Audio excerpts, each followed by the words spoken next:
समता पर्वाच्या या सत्राचे अध्यक्ष ज्ञानेश्वरजी गोरे, या समता पर्वामध्ये काम करणारे सर्व ॲडव्होकेट रामदास राऊत आणि त्यांचे सर्व सहकारी, मला आज आपल्या या समता पर्वात येता आलं त्या प्राध्यापिका प्रियदर्शनी वाकडे यांच्यामुळं, मंचावरील सर्व उपस्थित आणि समोर उपस्थित असलेल्या बंधू भगिनींना. सुरुवातीला महात्मा ज्योतिराव फुले आणि डॉक्टर बाबासाहेब आंबेडकर यांना त्यांच्या जयंतीच्या निमित्ताने विनम्र अभिवादन. समतेचा विचार देणाऱ्या सर्वच महामानवांना मी विनम्र अभिवादन करतो. मित्रांनो, माझे मित्र प्राध्यापक प्रभाकर गायकवाड हे इतकं पोटतिडकीने तुमच्याशी बोलत होते, किती जणांपर्यंत पोहोचलं मला माहित नाही. का हा विषय तुमच्यापर्यंत जर पोहोचला तर माणूस पेटून उठेल की पुन्हा एकदा पूर्वीचे दिवस येतील, मनुस्मृतीचा कायदा लागू होईल आणि भारतीय संविधान पूजेसाठी बांधून ठेवलं जाईल. ही भीती आहे नव्या शैक्षणिक धोरणाची. पण कसं आहे, आता मी रिटायर झालो, मला चांगलं पेन्शन मिळतं, मी प्राध्यापक आहे, मी त्याच्याबद्दल काय करायचं, जाऊ द्या, जे होईल ते होईल. माझे लेकरं शिकून बाहेर पडली, त्यांचं सगळं संपलेले, आता पाहू नातवांचं काय होईल ते. अशा भ्रमामध्ये कृपा करून टाकू नका. एक गोष्ट लक्षात घ्या, आपलं झालंय काय, बनचुकेसारखी आपली अवस्था आहे. म्हणजे आधी आपण बाबासाहेब आंबेडकरांची जयंती सुरू केली, त्याचं कारण असं होतं की महात्मा फुलेंचा जन्मदिवसच आम्हाला माहित नव्हता, तो उशिरा माहीत झाला आणि म्हणून महात्मा फुलेंची जयंती आम्ही सुरू केली. मुळातून बाबासाहेब आंबेडकर आणि ज्योतिराव फुले समजून घ्यायचे की नाही हा खरा प्रश्न आहे. आणि समजून घेऊन आमच्या रक्तात ते उतरून तितकं स्पिरिट जितकं ज्योतिरावांनी सुरुवात करताना केलं ते आमच्यात आहे का. एक साधी गोष्ट आहे, ज्या काळामध्ये घरातली स्थिती बरी आहे, आर्थिक स्थिती बरी आहे, त्या घरातली स्त्री घराच्या बाहेर निघत नव्हती. त्या काळात सावित्रीबाई बाहेर पडल्या घरातली स्थिती चांगली असताना. काय गरज होती. मी एका भाषणामध्ये म्हणालो होतो, फेकला तटावरून घोडा. ते कोण झाशीला एक राणी होती आणि त्या बाईनं लेकरू बांधून उडी मारली घोम तटावरून, म्हणजे किल्ल्यावरून. मी मराठीचा मास्तर आहे, त्यामुळे मी विचार करत होतो, विद्यापीठात शिकवत होतो, त्यांना मला त्याचा विचार करायला पाहिजे त्या कवितेचा. मी वास्तव पद्धतीने विचार करतोय, घोडा जर किल्ल्यावरून फेकला, कारण मी रायगड पाहिला, प्रतापगड पाहिला, अनेक किल्ले पाहिले, घोड्याने जर वरून तटावरून जर फेकला तर त्या घोड्याचे पाय राहतील का. आणि घोडच जर राहणार नसेल तर त्याच्यावर बसणारे राहतील का. आणि त्या पराक्रमाचं आम्हाला एवढं कौतुक आहे, आम्ही पुन्हा पुन्हा सांगत राहतो. घराचा उपर ओठावर आणून बाहेर पडल्यावर दगड शेण माती काय फेकता येईल ते फेकणारे लोक असताना एक नव युद्ध करणारी बाई सावित्रीबाई बाहेर पडते, ज्योतिराव बाहेर पडतात. हे आम्हाला कधी समजलं का की किती मोठं युद्ध असेल.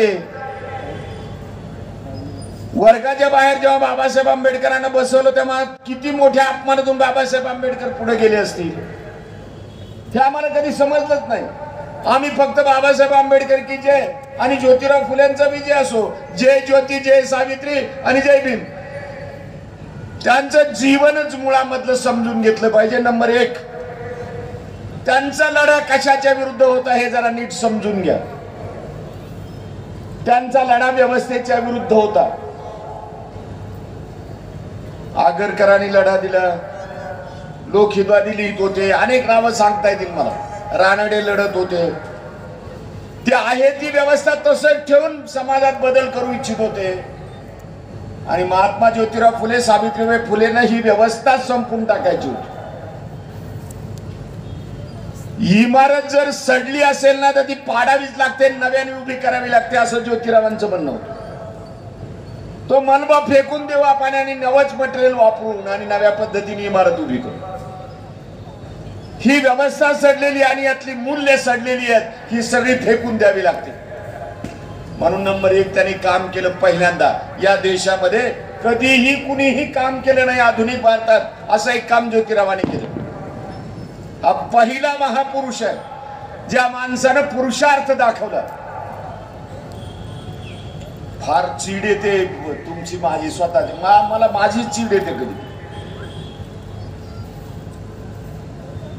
अरे हे लोक कशासाठी लढले, किती पुरुषार्थ केला. पुरुषार्थ म्हणजे मुलं बाळ होणं नव्हे बरं का, ती कुणालाही होतात. भारतात काही अवघड नाही. 135 कोटीवर गेलो आपण, काय अवघड आहे. पुरुषार्थ असतो की जे करू नका म्हणून सांगितलं ते करणे. या देशातली धर्माची चिकित्सा पहिल्यांदा ज्योतिरावांनी केली. काय म्हणाले ते लक्षात घ्या. आता आपलं जे कालच झालं काहीतरी, जे तुमच्या यवतमाळ मध्ये भलते झेंडे दिसले. इकडे समता पर्व चालू आहे आणि तिकडे विषमतेचे झेंडे लागलेले आहेत. काय म्हणाले ज्योतिराव, आम्हाला आमची संस्कृती दिसली पाहिजे,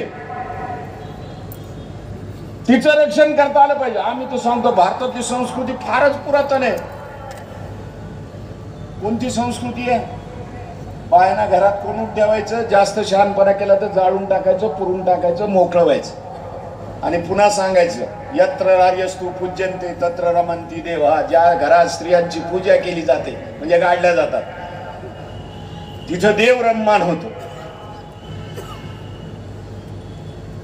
काय खूप विस्तार करता येईल पण ते आता वेळाचं भान मला ठेवणं भाग आहे. ज्योतिराव म्हणाले आमचे देव वेगळे आहेत आणि त्यांचे देव वेगळे आहेत, आमची संस्कृती वेगळी आहे, त्यांची संस्कृती वेगळी आहे. समग्र ज्योतिराव फुले वाचा, तुम्हाला हिंदू शब्द चुकूनही सापडत नाही.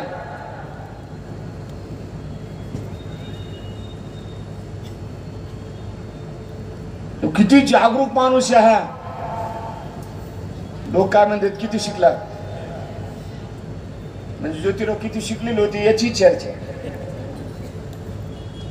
मध्ये एक शिक्षक तर मला ते वसंतदादा पाटील अंगठे बादरच होते आणि यशवंतराव 4थी 5वी पास होते. मला ते सांगावं लागलं त्याला, बाबा रे ते BA LLB होते यशवंतराव आणि वसंतदादा पाटील सकाळी उठल्यावर इंडियन एक्सप्रेस आणि टाइम्स ऑफ इंडिया वाचून दिनक्रम सुरू करतात. तुला वाचता येतं का इंग्रजी?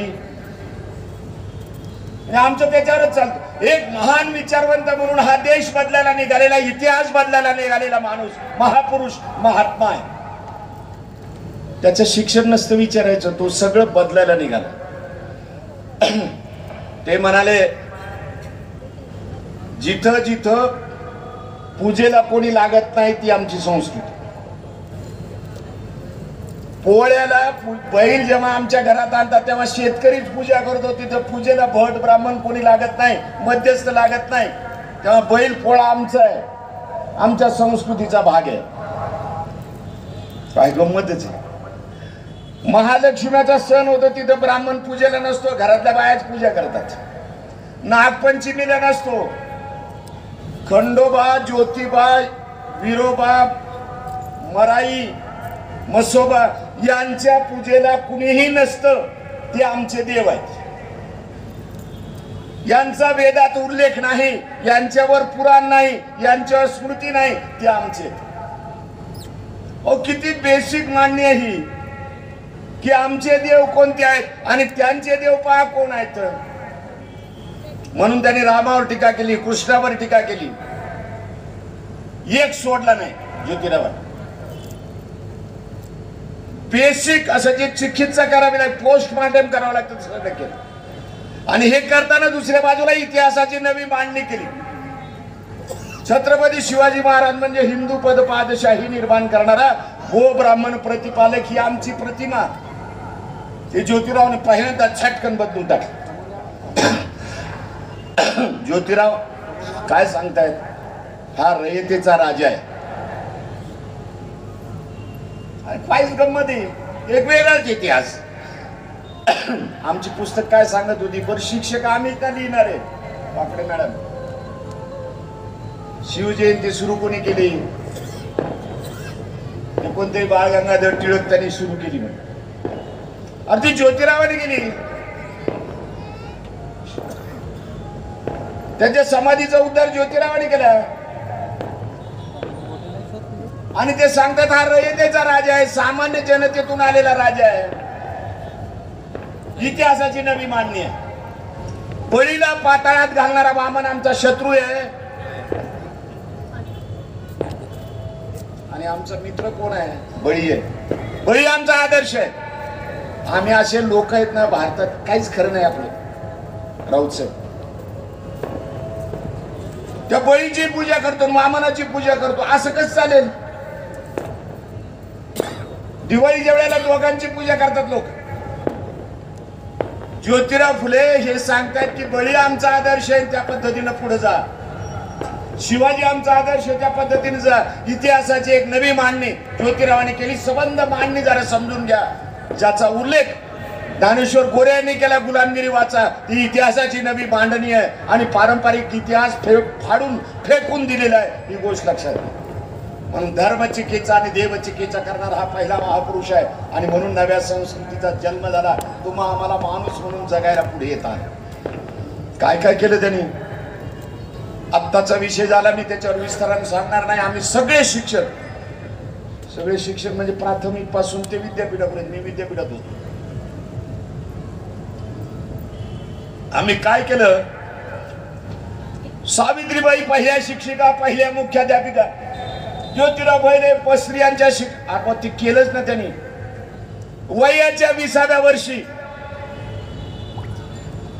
जी ज्ञानबंदी आहे ती तोडायची, कुणाला शिक्षण द्यायचं हे लिहून ठेवलं ज्योतिरावांनी.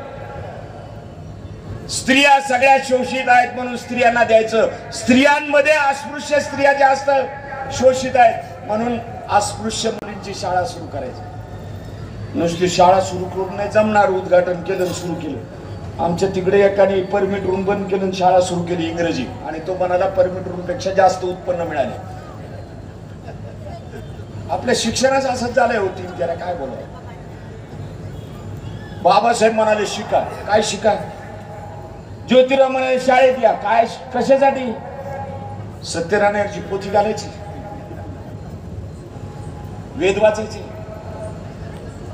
पुराण वाचायचे, स्मृती वाचायची, याच्यासाठी शिका म्हणाले का ते? अहो इतकं भयंकर चालू आहे म्हणून तर भगवद्गीता शिकवायला.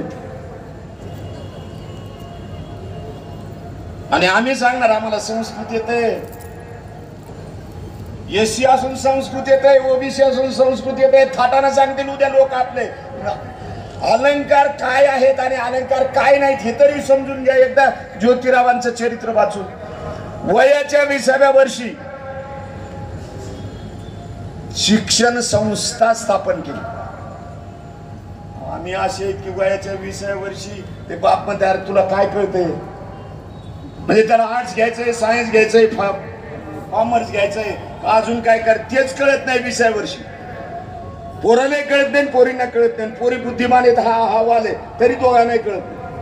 वयाच्या 20व्या वर्षी फिमेल स्कूल नावाची संस्था ज्योतिरावांनी स्थापन केली आणि मुलींची शाळा सुरू केली. ज्योतिराव आणि बाबासाहेब आंबेडकरांचं मोठे पण कशात आहे एक लक्षात घ्या. ते पर्याय देत आहेत प्रस्थापित व्यवस्थेला. मी त्याला पर्यायी संस्कृती वगैरे नाही म्हणत बरं का पुरेसे. पर्याय दिला त्याने की तुमचं हे तर आमचं हे. शिक्षण सुरू करायचं तर आम्ही संस्था स्थापन. आता फिमेल स्कूल नाव दिलं, शाळा सुरू झाली, पण मुलांची सुरू करायचं त्याचं काय करायचं? आणि म्हणून महार मांग एक्सेट्रासाठी शिक्षण मंडळी अशी दुसरी संस्था स्थापन केली.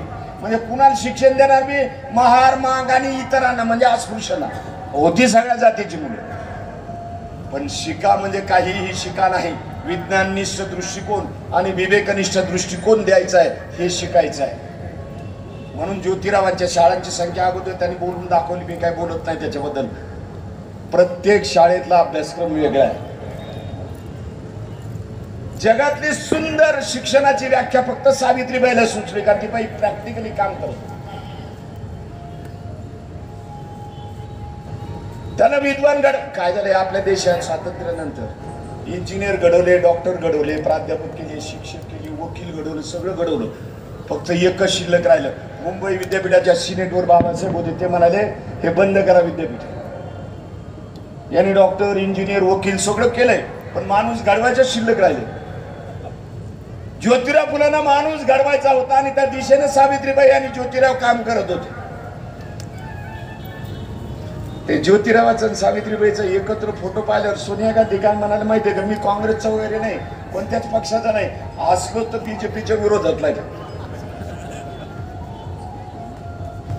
सोनिया गांधी म्हणाल्या 50 वर्ष सामाजिक कामासाठी एकत्र काम करणारं जोडपं जगातलं पहिलं असावं. हे सोनिया गांधीला कळालं, आमच्या देशातल्या बाकीच्या कोणाला कळालं नाही. म्हणजे मला वाटतं बाबासाहेब आंबेडकरांनंतर सोनिया गांधीला ज्योतिराव फुले आणि सावित्रीबाई फुले समजून घ्यावे वाटले असते. आणि त्या भारतीय नाहीत म्हणून आम्ही गोम मारतो त्या बाहेरच्या. मित्रांनो, प्रत्येक शाळेचा अभ्यासक्रम आणि त्या मुलांना उन्नत करण्यासाठी काय करायचं आहे, त्यांना राष्ट्रवाद हा शब्द सुद्धा ज्योतिरावांना मान्य नाही. आदिवासी, कोळी, भिल्ल यासह हा समाज ज्ञानमय होईल आणि एकमय होईल, त्या दिवशी हे नेशन एकरूप होईल आणि नेशन म्हणून त्याचा उदय होईल. नेशन हा शब्द पुन्हा पण वापरतात, कारण त्या काळातलं जी नेतृत्व होतं, ब्राह्मणी नेतृत्व होतं, ते राष्ट्रवाद शब्द वापरत होते. ज्योतिरावाचा त्याला विरोध. आजही काही जण बाबासाहेब आंबेडकरांचा राष्ट्रवाद, बाबासाहेबांनाच राष्ट्रवाद मान्य नव्हता, कारण राष्ट्रवाद ही संकल्पना त्यांनी नाकारलेली आहे. देश एकात्म करणं. संविधान सभेतली भाषण वाचली तर तुमच्या लक्षात. ज्योतिराव फुल्यांनी आयुष्यामध्ये जे काय केलं ते काही दिवस शिक्षण व्यवस्थेत राहिले आणि बाहेर पडले. किती संस्था स्थापन कराव्यात. स्वतःच्या वाड्यातली विहीर खुली करून दिली, घेऊन जा कोणी पाणी. आणि त्याच्यावर जे लिहिलं ना ज्योतिरावांनी ते इतकं सुंदर आहे, आपण काहीच पाहत नाही. मी ही विहीर खुली काय केली आहे त्याबद्दल त्यांनी स्वतः लिहिलंय. मी ज्या भागात राहतो तिथे बाजूला नगरपालिकेचा नळ नाही, हौद नाही. बाजूच्या वस्त्यांमध्ये पाणी वाहून जात आहे, तिथे लोक कपडे धुत आहेत. पण महार, मांग, सांबार वगैरे जी वस्ती माझ्या बाजूला आहे त्यांना मात्र प्यायलाही पाणी मिळत नाही. म्हणून मी माझी विहीर खुली केली. अहो काय, तीच कृती महाडच्या 14 तळ्या होते. जरा नीट दोन्हींचा अर्थ समजून घ्या. नुसते गुरु शिष्य असं नाही चालत. हे इकडे फिमेल स्कूल का अर्थ आहे, तिकडे पीपल्स एज्युकेशन सोसायटी इथे. आता त्याच्याबद्दल बोलत नाही फारसं मी. बाबासाहेब गेल्यावर पीपल्स सोसायटीचं काय झालं काय, आता मी ते जवळून पाहतोय तिथं औरंगाबादलाच असल्यामुळे. मिलिंदमध्ये शिकलेला माणूस जुना साप भाषण म्हणतो, अहो काय दिवस होते ते, काय दिवस होते ना, आता कुठे गेले विचारले की ते म्हणते जाऊ द्या, नाही बोलायचं आम्ही बोलायचंच नाही, हे ठरवून टाकलं. ब्राह्मण आणि देशमुख मराठ्यांच्या बाया ज्या केशवपण करत होते त्यांचं दुःख काय माहिती, घराच्या बाहेर निघाल नाही बाई. आणि पुन्हा ती बाई गरोदर कस काय राहिली, मग तिचंच वाकड पाऊल पडलं का घरातल्या नातेवाईकांनी तिच्यावरती अतिप्रसंग केले आणि त्यातून ती गर्भवती राहिली. मग गावरान पद्धतीने ते गर्भ पाडायचे प्रयोग सुरू झाले किंवा विहीर जवळ करणं सुरू झालं. मी सांगतो तुम्हाला, मी इतका आधुनिक अमुक झालो असं सगळे आपण सांगतो, पण ज्योतिरावासारखं घरावर कोणी बोर्ड लावू शकणार नाही. त्यांनी बोर्ड लावला, संस्था त्याच्यासाठी नवीन स्थापन केली, बाल हत्या प्रतिबंध ग्रह. आणि खाली लिहिले, चुकून गर्भवती राहिल्या असल्यास चुकून पाऊल वेगळं. पॉम्पलेट छापून वाटले आणि कुठं वाटले, जिथं जिथं त्या गर्भवती बाया जीव द्यायला जात होती तिथे तिथं पंढरपूर, काशी, काय पवित्र ठिकाण जिथून आमच्या देशाचे पंतप्रधान निवडून येतात, तिथं ज्योतिराव पॉम्पलेट वाटतात की बाबा नका जीव देऊ या नद्यांमध्ये या.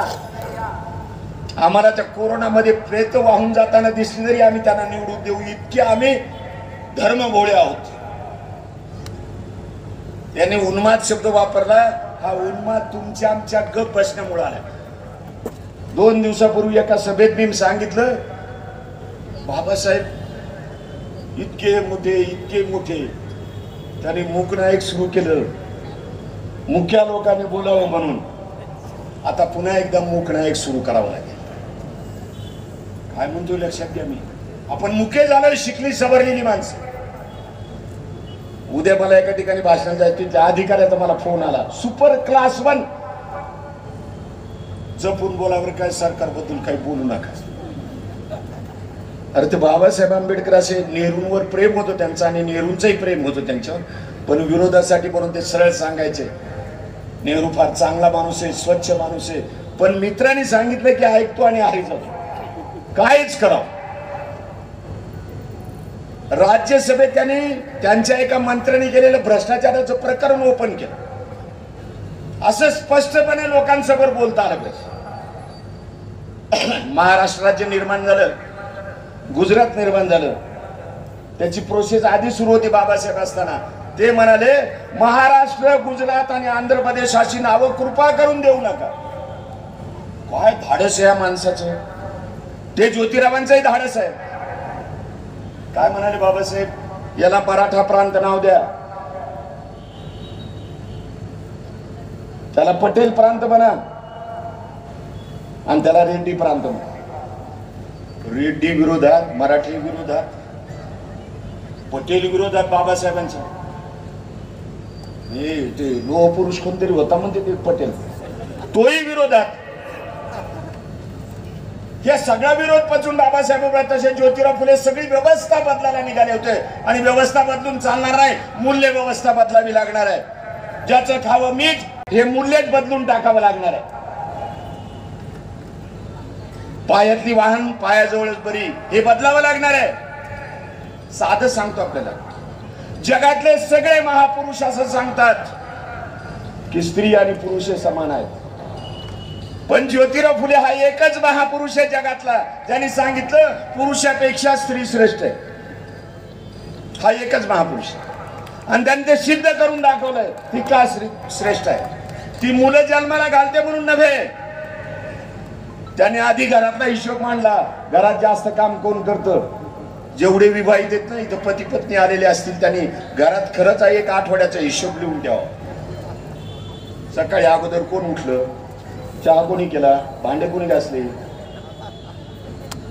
स्वयंपाक कोणी केला, बाहेर किती काम केलं. पहा तुम्ही, लक्षात असेल 8 दिवसात की बाईने सगळी कामं केली आहेत. 20% कामावर हा खुश आहे. गडी भाजी आणून दिली, उपकारच केले. ज्योतिराव फुले सांगतात की बाई सहनशील आहे, सभ्य आहे आणि सुसंस्कृत आहे म्हणून तुमचं सगळं सहन करा. आणि तुम्ही सहजगत्या पहिल्या बायकोला मुलं बाळ असताना दुसरी बायको करता, सहज तिसरी बायको करता, तिला न सांगता.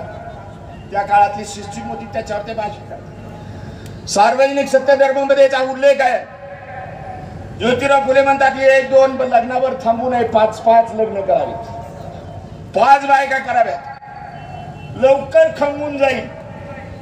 ज्योतिराव फुलेंचं वाक्य सांगतो मी आपल्याला. तो लवकर खंगून जाईल, लवकर मरेल आणि मुलाबाळांना स्मशानात नेण्याचा त्रासच नाही. या 5 बायकांनी तिने एकदाचा दफन करून प्रचंड संताप पुरुषी व्यवस्थेबद्दल करतायत, कारण त्यांना समता पाहिजे. स्त्रीला बरोबरीनं माणूस म्हणून वागवायचं आहे. आजही तुमची आमची भाषा बदलायला तयार नाही. इतक्या वर्षाचा 195 वर्षानंतर आम्ही भाषा बदलत नाही. बायको सोबत असली की दुसऱ्या मित्राचं ती माझी अर्धांगिनी बर का. बायको नाही कधीतरी मैत्रीण भेटली की सांगावं हे माझ्या अर्धांग आहेत बर काय. भाषा बदलावी लागेल आम्हाला. बाबासाहेब भाषा बदलतात, ज्योतिराव भाषा बदलतात. ती परिपूर्ण माणूस आहे बाई हे सांगणारा पहिला महापुरुष ज्योतिराव. तुम्ही आम्ही ज्या ताराबाई शिंदेचं, मुक्ता साळवेचं नाव घेतो, ती जडणघडण, त्या विचाराची जडणघडण सावित्री आणि ज्योतिरावांनी केली. ज्योतिराव कॉन्ट्रॅक्टर आहेत. ज्योतिराव पाण्यावरती बोलणारे महान पुरुष आहेत. दररोज स्नान करावं, कपडे घालावे, बदलावेत, दररोज कपडे बदलून घ्यावेत, नाही त्याच्यात उवा होतात. हे लिहिलंय ज्योतिरावाने. पाणी कसं वापरावं, स्वच्छ आंघोळ कशी करावी हे ज्योतिराव सांगतायत लोकांना, कारण त्या काळातल्या समाजाला हे सांगण्याची. आज या 2 दिवस आंघोळ न करणारे हिवाळ्यात लोक भेटतील. पिण्याच्या पाण्यात एक उल्लेख केला आमच्या गोरे साहेब, सगळ्यात जास्त आत्महत्या यवतमाळ होतात. 1880 साली ज्योतिरावाने लिहून ठेवलंय, ज्याच्या शेतीला पाणी त्याला ऐश्वर, ज्याच्या शेतीला पाणी नाही त्याला दारिद्र्य. आणि पुढे त्याने म्हटलंय, सावकाराच्या तावडीतून शेतकरी जर सुटला नाही, सरकारी यंत्रणेच्या भ्रष्टतेतून लाचेतून जर शेतकरी सुटला नाही, वरच्या अधिकाऱ्यांनी आणि राजकारणी लोकांनी यात जर लक्ष घातलं नाही, तर शेतकरी प्राणत्याग करतील, शेतकरी आत्महत्या करतील, हे सांगणारा हा महापुरुष आहे. आणि त्याने 1880 ला सांगितलं, 1980 गेलं, 2022 आलंय, आम्ही अजून जागे झालेलो नाही. बाबासाहेब आंबेडकरांनी 1918 मध्ये स्पष्ट सांगितलंय, शेतकऱ्याच्या ह्या अडचणी आहेत, त्याच्यावर उपाय काढले नाही तर शेती अडचणीत येईल आणि शेतकरी तुम्हाला सगळे विषय नीट समजून. बाबासाहेब आंबेडकर, महात्मा ज्योतिराव फुले, व्हॉट्सअप युनिव्हर्सिटीवर ज्या काढ लिहिलं, महात्मा ज्योतिराव फुले त्यांचे गुरु आहेत, हे बाबासाहेबांनी कशात लिहिले? अरे कशाला लोकांमध्ये विष पेरतात?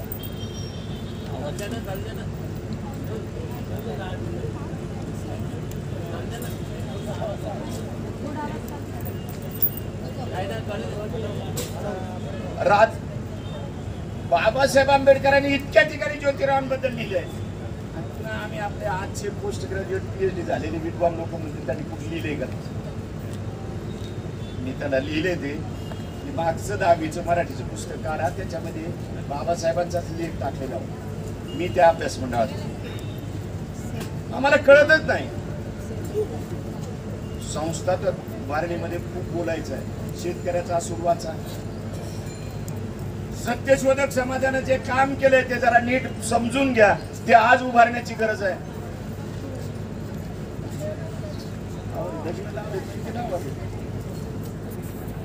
ब्राह्मणाशिवाय बाबासाहेब आंबेडकरांनी ते सगळं वाचलेलं होतं म्हणून त्यांनी बुद्ध पद्धती बदलून घेतली आणि शपथ घ्या म्हणून सांगितलं. दोघांनी शपथ घेऊनच लग्न करायचं. हे पुढे सांगितलं, अक्षता टाकू नका, फुलं टाका. आम्हाला ते काही समजतच नाही. काही ठिकाणी भू लागले नव्हे. जुन्नरला डुंगरे पाटलाच्या पोरीचे लग्न झाल्यावर 2 मुलीचे लग्न झाले सत्यशोधक पद्धतीने. कोर्टात गेले. श्रीधर महादेव नावाच्या जजनं निर्णय दिला. त्यांनी मागितले होते 6.5 रुपये एकाला. 1 रुपया तोळा सोनं. आजचा हिशोब करीत बसा तुम्ही. ब्राह्मणांनी जुन्नरच्या कोर्टात दाखल केलं, आम्हाला 6.5 रुपये एका लग्नाचे मिळाले. आणि हे कोर्टात लढताय ज्योतिराव. ज्योतिराव सावित्रीच्या लग्नाला होतं. शेवटी कोर्टाने सांगितलं हे फार होतं, 4 आणि एका लग्नाचे 4 तोळे द्या, 8 तोळे सोनं द्यायचं. डुंगरे पाटलांनी देऊन देत नाही वरच्या कोर्टात. वरच्या कोर्टाचा निकाल तसाच, कारण जज त्या काळातला जज होता आणि तो ब्राह्मण होता. मानसिकता ती होत. आजही आपल्यामध्ये मागासवर्गीयामध्ये ती ब्राह्मणी मानसिकता आहे. मुंबईच्या कोर्टामध्ये जाताना सावित्रीबाई म्हणाल्या ज्योतिरावांना, त्यांनी कामच केलं नाही, ते कसे काय पैसे मागतात? ब्रिटिशांनी तर कायदा केला कामगारांसाठी, नो वर्क नो मनी. आणि कोर्टामध्ये वकिलांनी सांगितलं नो वर्क नो मनी. आणि जजनं, ब्रिटिश जज होता, त्यांनी मान्य केलं की ब्रिटिशात कायदा झाला आणि या आम्ही बलुतेदार आहोत, आम्ही कामगार आहोत, आम्हाला दक्षिणा मिळाली. ते कोर्ट म्हणाला तुम्ही कामच केलं नाही, तुम्हाला कुठून मिळेल? नो वर्क नो मनी. आणि ते फेटाळलं. आणि ज्योतिराव त्यावेळेला 1889 ची गोष्ट आहे, निकाल आला मुंबईच्या कोर्टाचा. ज्योतिराव आनंदी झाले. आता त्याच्याबद्दल खूप तपशील मोठा आम्ही त्याच्यात जात नाही, पण एक गोष्ट लक्षात घ्या, ज्योतिरावाने जे काम केलं त्यात समाजाचे सगळे घटक त्यांनी 3 शब्दामध्ये सांगितले. शूद्र, ज्या बाबासाहेबांचा ग्रंथाचा उल्लेख केला त्याने उवियर शूद्राचा, त्याची अर्पण पत्रिका तर वाचून घ्या एकदा, चिंतन करा. मी त्याच्यावर 5 पानं लिहिले अर्पण पत्रिकेवर. बाबासाहेबांनी 5-6 वाक्य लिहिलेत आणि मी त्याच्यावर 5-6 पानं लिहिले. लोकांना कळावं तरी काय. सामाजिक लोकशाहीच्या प्रस्थापनेसाठी महात्मा ज्योतिराव फुले प्रयत्न करत होते. काय कमाल आहे. सामाजिक लोकशाही बाबासाहेब संविधानामध्ये आणतात आणि तिकडं अर्पण करताना अगोदरच सांगतायत की सामाजिक लोकशाहीसाठी ज्योतिरावांनी काम केलं. रात्रीची शाळा सुरू केली, पुन्हा लायब्ररी स्थापन केली, घरात हॉस्टेल होतं. त्या ज्या 35 बाळांपणं केली त्यातली 5 मुलं जगली, ती वाढवली सावित्रीबाईंनी आणि ज्योतिरावांनी. त्याच्या बाळांपणासाठी एक स्वतंत्र हॉल बांधला, खोली बांधली आणि तिथंच बाळांपण होतं. असं बाळांपण त्या काळात करू शकणाऱ्या स्त्रियांना पगारावर ठेवलं होतं. एवढा प्रचंड काम करणारा माणूस आहे. शेवटचा एक भाग सांगतो आणि थांबतो, कारण 10चा वेळ पाळला पाहिजे, बंधन आहे.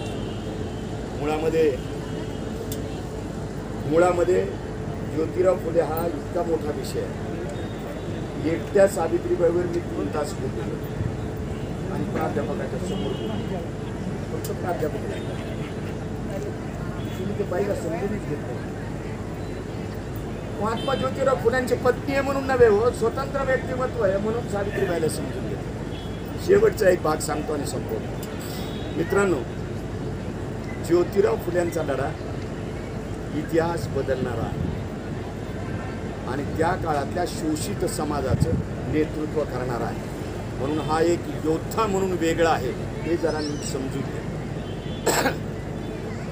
आणि त्यांच्यामुळेच भारताचा इतिहास बदलला. पहिला आंतरजातीय विवाह, आधुनिक भारतातला पहिला आंतरजातीय विवाह ज्योतिरावांनी आणि सावित्रीबाईंनी लावला. पहिला विधवेचा विवाह, पुनर्विवाह ज्योतिरावांनी आणि त्यांनी लावला. पहिला प्रौढ विवाह, कारण त्या काळात लवकर लग्न होतो. ज्योतिरावांनी लिहिले की लवकर लग्न केली तर संतती नीट जन्माला येत नाही, ती निरोगी नसते. ते त्यांच्या जन्माला येत नाही, ती निरोगी नसते. ते त्यांच्या वैज्ञानिक भाषेत दिले त्यांनी. पहिला प्रौढ विवाह लावला त्यावेळेस त्या नवरदेवाला लवकर लग्न कर, पोरगी मिळणार नाही. आणि ती पोरगी जी होती तिच्याबद्दल ते पुन्हा सांगत होते, तिला कोण नवरा देणार आहे. पण ज्योतिरावांनी ते लग्न जमवलं, लग्न लावलं. इतका मोठा महापुरुष, जीवनाच्या सगळ्या अंगाला स्पर्श करणारा आणि सगळा समाज बदलू पाहणारा एक मोठा महापुरुष म्हणून महात्मा ज्योतिराव फुलेंचं आपण नीट सॅल्यूट केला पाहिजे, सलाम केला पाहिजे, अभिवादन केलं पाहिजे. एवढंच सांगण्यासाठी मी आपल्यामध्ये आलो होतो. आपण ऐकून घेतलं त्याबद्दल आभार मानतो.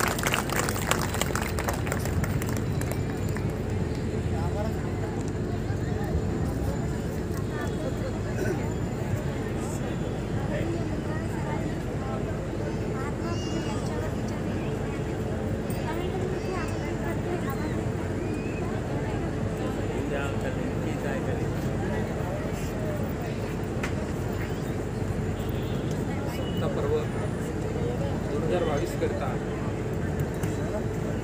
कार्यक्रमाचे अध्यक्ष गणेशराव गोरे, वक्तांचे प्रभाकरराव गायकवाड, प्रल्हादजी विडेकर सर, सप्तापर्वाचे अध्यक्ष रामदासजी राऊत, दीपक नगराळे, प्रशांतजी नगराळे, राजकुमार उमरे, मायाताई गोरे, मनीष राजभोग, विजय डोंगरे, मणिराम शहागड, मंचावरील समस्त यांनी आपला वेळातला वेळ काढून या कार्यक्रमाला उपस्थिती दिली, आपलं मार्गदर्शन दिलं, त्याबद्दल सर्वांचं आभार आणि उपस्थित सर्वांचं पुनश्च एकदा आभार व्यक्त करून हा कार्यक्रम अध्यक्षाच्या परवानगीने संपन्न झाला असं जाहीर करतो.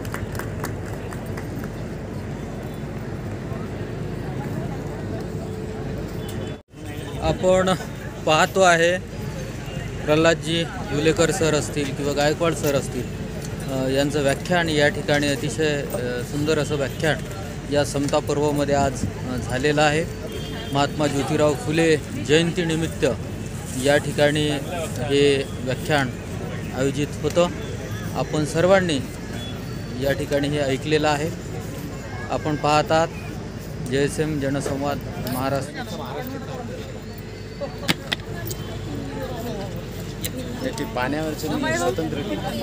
प्रल्हाद विलेकर सरांशी डॉक्टर TC राठोड चर्चा करीत आहेत, त्यांचं अभिनंदन करत आहे. अतिशय सुंदर असं व्याख्यान दुलेकर सरांचं झालेलं आहे. या ठिकाणी आपण बघू शकतो सर्व महिला मंडळी HR ग्रुपच्या दुलेकर सरांशी संवाद साधू पाहत आहेत. त्याचबरोबर फोटो घेत आहेत, बघू शकतो.